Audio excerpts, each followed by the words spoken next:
MoboReader. A scream clawed its way up my throat, but no sound came out. I jolted awake, my body drenched in a cold sweat. The thin cotton of my nightgown clung to my skin.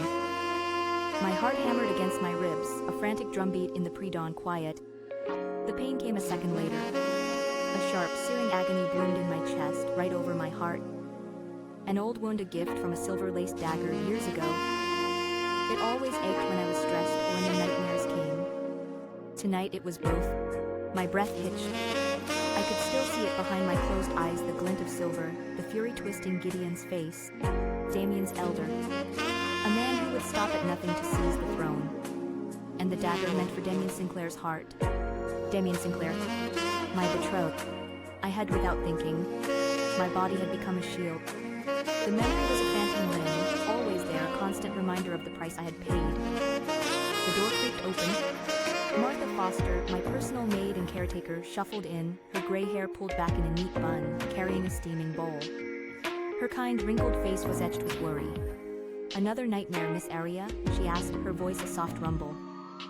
I just nodded, pushing myself to sit up against the threadbare pillows. The movement sent another wave of fire through my chest. I bit my lip to keep from crying out. "You push yourself too hard," she chided gently, setting the bowl on my bedside table. "Your life is a life, too." She handed me the bowl of healing tonic. The scent was bitter, earthy. I took it without a word, the warmth of the ceramic a small comfort against my cold fingers. The liquid was as bitter as it smelled, but the bitterness in my mouth was nothing compared to the one coiling in my gut. My gaze drifted to the small, plain wooden box on the nightstand. It was the only thing of value in this sparse room. A final gift from Damien's mother, Dowager Luna Eleonora Sinclair. Martha being tidying the room, her movements efficient and familiar. "Fewer and fewer people come to visit since the king took the throne," she muttered, more to herself than to me. "It's not right. Yes, it's unfair. After all, it's he who sits on the throne, now the king for whom I risked my life to take away. But once he's reached his goal, he kicks aside those who helped him along, as if I never existed at all." I ran my thumb over the faint, pale scar on my right wrist. Years of wearing training manacles had left their mark. "He's busy," I said, my voice raspy. It was a lie, and we both knew it. But it was a lie I clung to. A sliver of hope that once the political dust settled, once his crown was secured, he would remember me. He would come. Martha sighed, picking up a brush. She began to work through my long, silver-white hair, a shade that marked me as different, a constant reminder that I was never quite one of them. Her touch was surprisingly gentle. "There's to be an important announcement tonight," she said, her voice carefully neutral. "You are required to attend." My fingers trembled just for a moment. "Tonight?" A wild, foolish hope surged through me, so powerful it made me dizzy. Was this it? Was he finally going to announce it? To make things Luna as he had promised? I swallowed hard, forcing the emotion down. "I'll be ready," I managed to say.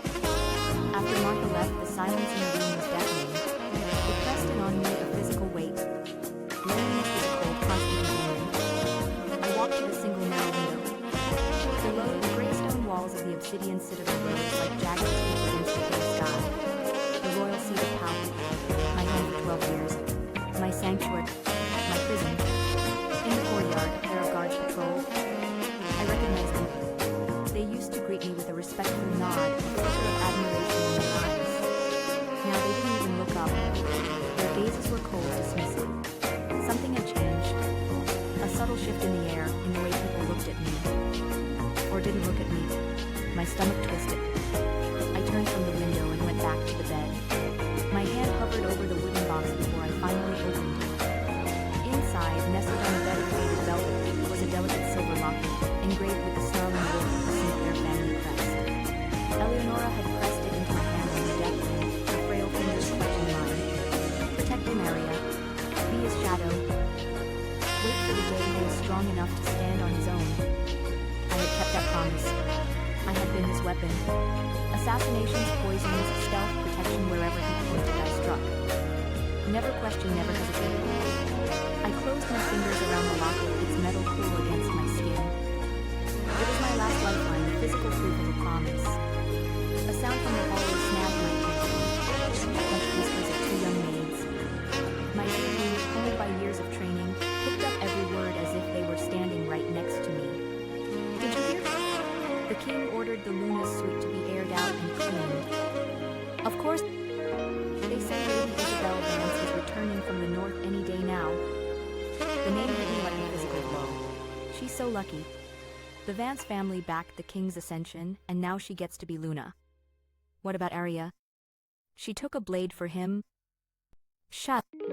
Are you crazy? She's just a useless wolfless now can't even shift. Why would the king ever choose her?